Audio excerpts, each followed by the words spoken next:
guys, and welcome back to episode 2, engine preparation, namely attaching the bell housing to the gearbox and attaching the gearbox to the engine. The other task I needed to do was installing the wiring harness for the heated seats and some various other bits and pieces. Now, in the previous episode, in the description, I provided you the link for the assembly guide. If you had a chance to look at that, you would have noticed that they suggest you start with the front suspension. Due to the space I have here, I decided to skip that and go straight to the engine and gearbox installation. If you haven't had a chance to look at the guide, don't worry, I'm going to go through the relevant pages now. The assembly guide that I'm referring to is the Caterham Assembly Guide, Duratec Edition 2.0.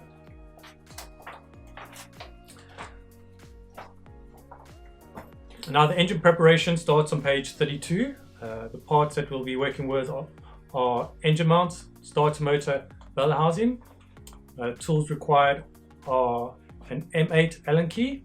They provide 2 tips. Remove the engine mount, starter motor and bell housing. Remember where the bolts go. Page 33 is an exploded diagram of the parts that you need to remove. The odd looking icon is a dustbin with a cross through, meaning that do not throw those parts away. Page 34 lists some more parts that we'll be working with: alternator, alternator belt and plenum. The tools required is a 15mm spanner. They don't mention it here, but we'll also require a 6mm Allen key to remove the plenum. They provide 3 tips this time. Remove the alternator, alternator belt and plenum. Use a 15mm spanner and turn anti-clockwise to remove the alternator. That is to remove the alternator belt. Third tip is remember where the bolts go. Page 35 is another exploded view of the parts that need removing, namely the alternator belt, alternator and plenum. Page 36 lists the parts we'll be working with: gearbox, bell housing. They list the tools required is a 10mm Allen key and a ratchet with a socket. They do list the fixings in pack F, and those will be 4 M12 bolts plus 4 spring washers plus 4 plain washers. I actually didn't need these out the pack. These are already attached to the bell housing for me. Page 37 gives you an exploded diagram of how the bell housing attaches to the gearbox and the torque settings required. Page 38, the tools required to attach the gearbox to the engine, an 8mm Allen key. They also list again a socket, but don't provide you what size. The tip they provide is refit the bell housing and gearbox to engine. Page 39 gives you an exploded diagram of how to attach the gearbox to the engine. Also gives you the torque setting, 47 Newton meters. Page 40 gives you the different types of oil required. For the engine, it's SW30. For the gearbox, it's GL4. Page 41 gives you the capacity for the wet sump, 4.5 litres. For the dry sump, 6 litres. And for the gearbox, they just say it's pre-filled. So if you recall from episode 1, this is how Caterham shipped the gearbox to you. It's actually packaged quite well. However, I do think they could have used a smaller box, unless this is for health and safety reasons. The gearbox itself is a Mazda MX-5 5-speed. Currently, this is the only box available unless you purchase the Caterham 620R, which has the 6-speed sequential box. The casing on the Mazda box is all aluminium, which makes it surprisingly light and easy for one person to handle. Now, in order to remove the bell housing from the engine, you will need to remove the starter motor first. There are 2 electrical connections on the rear and 2 M10 cap-head bolts holding it in place. The bell housing is attached to the engine by M10 cap-head bolts too. You might not notice, but all of these bolts are of different lengths, so it's a good idea to remember where each bolt goes. I used a magnetic tray for this. One thing I did notice when removing these bolts was that the bolts going through the bell housing into the engine block didn't have any washers, and the 2 bolts on the far side which went through the engine block into the bell housing, had both flat washers and spring washers. I soon realized that you could not remove the bell housing while the engine is still resting on the crate. The manual states that you need to remove the plenum. This is held in place by a couple of M8 caphead bolts. I would also recommend that you remove the coil cover, as this is easily scratched when using the engine hoist. Some of you may have noticed the mobile axle stands underneath the front of the chassis were some way apart. These need to be as close together as possible, otherwise they will foul on the legs of the engine hoist, and the hoist will not have enough reach when installing the engine. Luckily, I did notice this before installing the engine. Now the assembly guide doesn't mention this. If you're going to be installing the engine with the gearbox attached, you're going to be needing an engine leveler. The brand I chose was Clark's, as I believe this was more adaptive to my needs, and while changing the position of the hook, it seemed like a good idea to protect the cam cover too.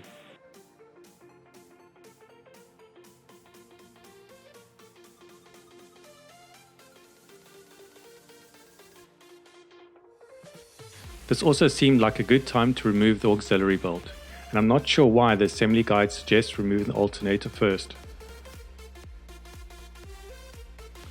The Ford Durotec engine comes with two lifting points attached to the engine on opposite sides and opposite ends. This works fine when you only need to lift the engine horizontally. The problem lies when you need to tilt the engine when installing it with the gearbox attached, as it tends to twist when all the weight is transferred to the front pickup point. I had seen others trying to overcome this issue by adding box section to mimic the location of the pickup points without much success. But for now, all I had to do was raise the engine enough to remove the bell housing, so I used the pickup points in their standard location.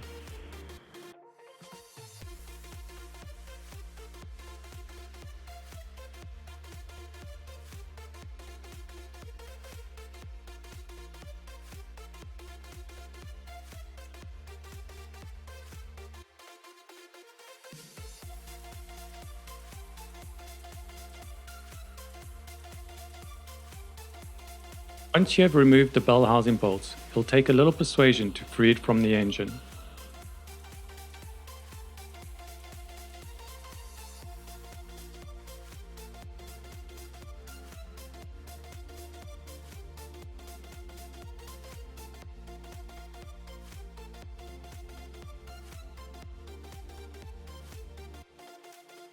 After examining the bell housing, I had noticed that there was oil in the bleed nibble dust cap.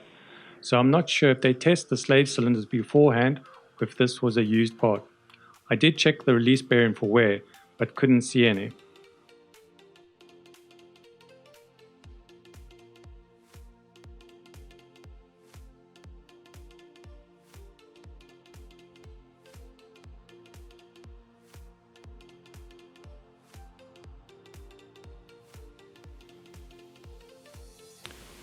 My solution to the engine twisting from using the two engine mounting points was to use 4. So I moved the rear mounting point to a suitable location on the same side on the front of the engine. And I continued to work while I thought of a solution, as I couldn't find a suitable mounting point on the rear left of the head.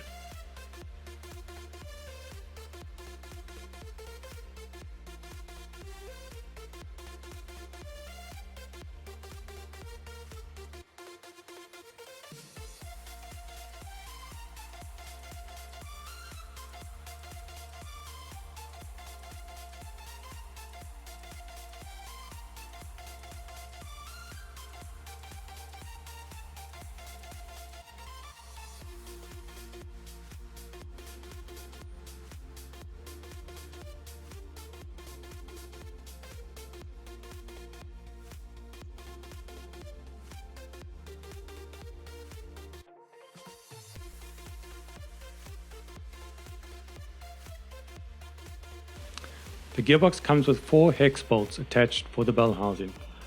These are not used and can be discarded. The bell housing itself has the correct bolts installed, which you'll need to use. These M12 caphead bolts with both the flat and the spring washers are used. The nuts holding these in place are not required and can be discarded.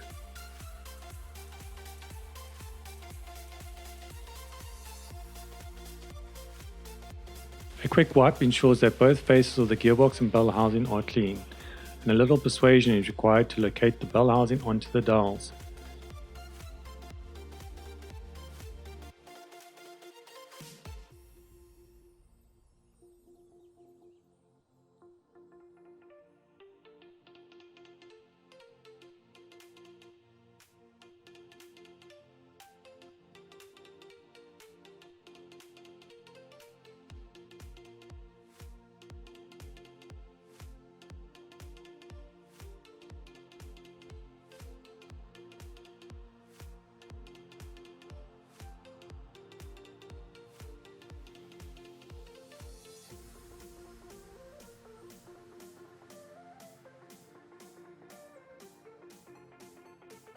These bell housing bolts required to be torqued to 68 Newton meters. I first torqued them to 30 Newton meters and then to 68 Newton meters. And remember to always torque the opposite bolt, working your way around.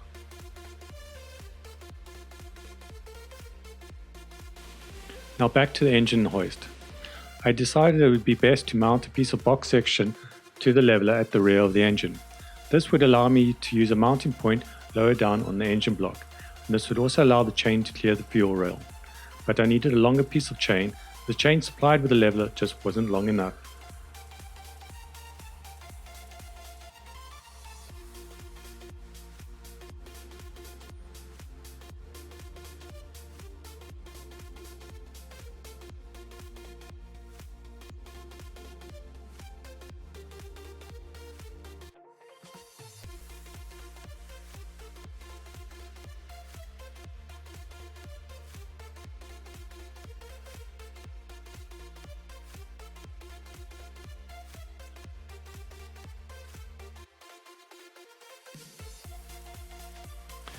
Now when you're mating up the gearbox to the engine, I'd strongly recommend that you place the gearbox on something and use the engine hoist and the leveler to line up the input shaft.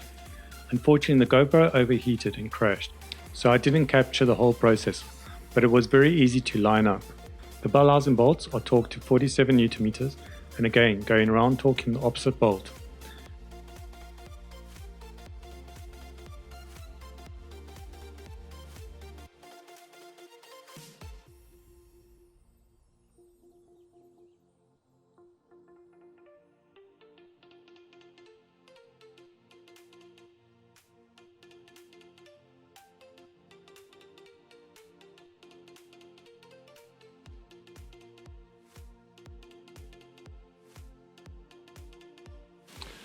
The third item the manual states to remove is the alternator. There are two electrical wires to remove. The first is just a plug you can squeeze and pull out. The other requires the removal of a 10mm nut. The alternator is held in place by a couple of M6 capet bolts, and you'll need to remove the bottom mounting bracket too.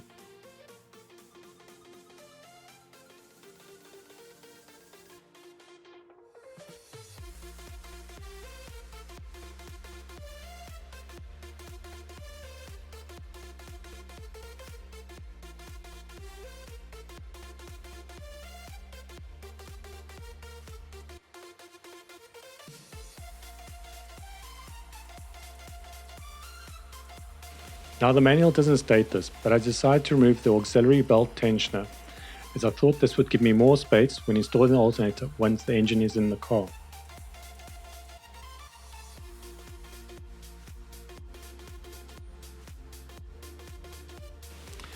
In order to protect the chassis, when installing the engine, everybody seems to use pipe lagging used for hot water heating systems, which I did too, but for the front four chassis rails, which have very little clearance, I use some cheap oil water hose which I purchased from eBay. I believe that's what they do in the factory too, and even with the extra clearance, the engine just cleared these rails.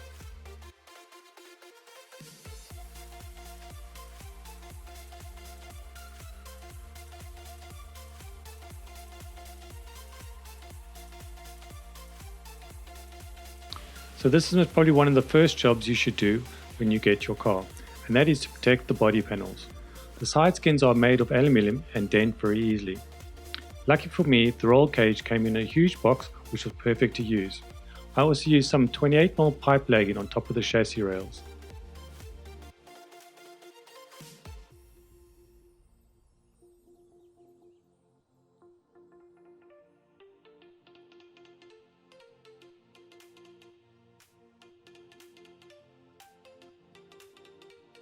I'd read plenty of blogs stating that they'd seen corrosion between the bottom chassis rail and the outer skin, and there was a grot trap between the footwells and the side skins. So I thought it would be a good idea to fill this gap with Denitrol, which I'll do once I've applied the paint protection film to the sides. I just wanted to mask it up while I had easy access to it, and it would make sense to apply the Denitrol now.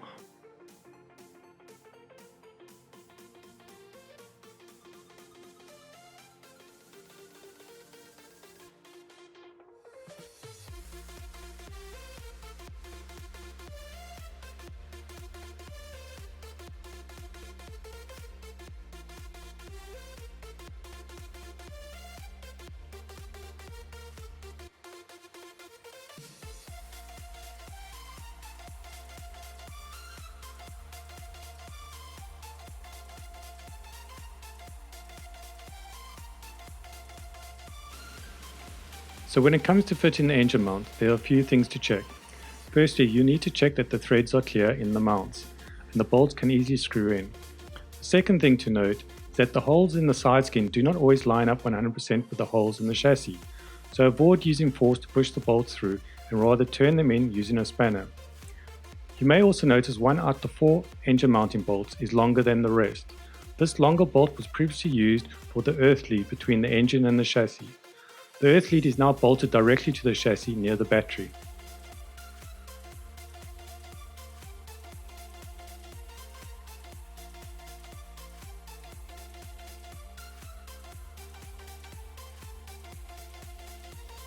So as you can see, I've removed the scuttle. This is not normally required, but I had to install the loom for the heated seats, which is normally done at the factory. But I only decided on this option after I took delivery of the car. Not only did I need to install the loom, but I also needed to find a place to mount the relays for the heated seats. And seeing that I'd ordered the car with an aero screen, the factory hadn't installed a washer pipe, so I decided to install one in case I fit a screen in the future.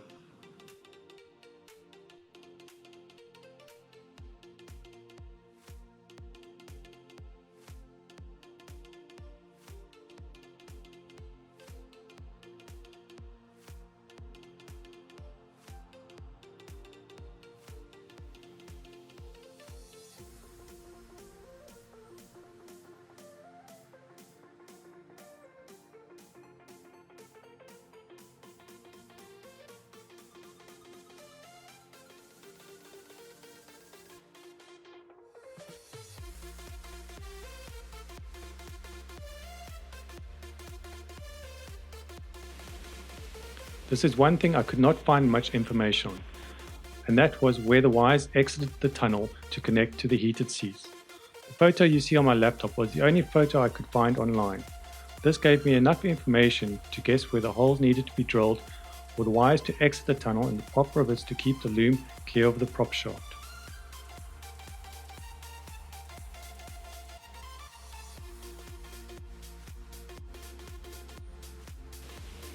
I then needed to secure the washer pipe and the loom to the existing loom along the tunnel, which was the main reason for doing this while I still had easy access to inside the tunnel. Now with the gearbox mounts, I would strongly suggest that you ensure the insulation tape is not foul in the bolt holes. It's a simple task of cutting the tape away. It's a good idea to install all 4 bolts now, as you'll have very little space once the gearbox is in place. I believe the IVA test centers like to see the bolts going in from the top so they can see the bolts going all the way through the nylocks and the nuts from underneath.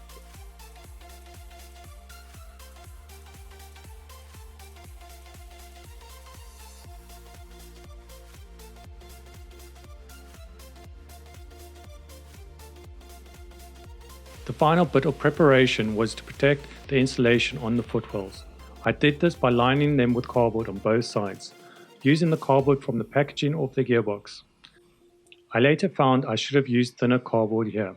Halfway through my install, I had to remove these, as these were preventing the gearbox going in deep enough for the engine mounts to line up.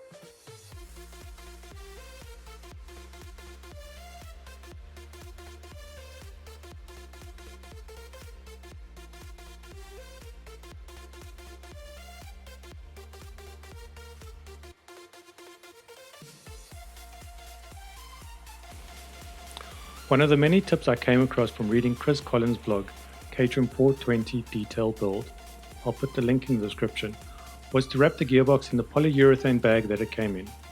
This is to prevent the gearbox from tearing the heat insulation in the tunnel when installing the gearbox and engine.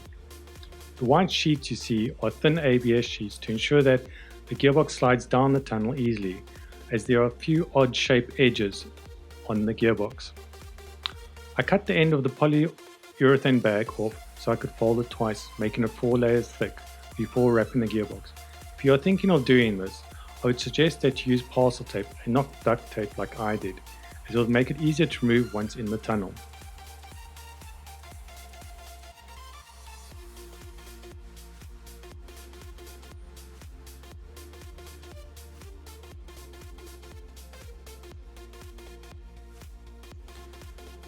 So guys, thanks for watching, and join me next time where I actually cover installing the engine.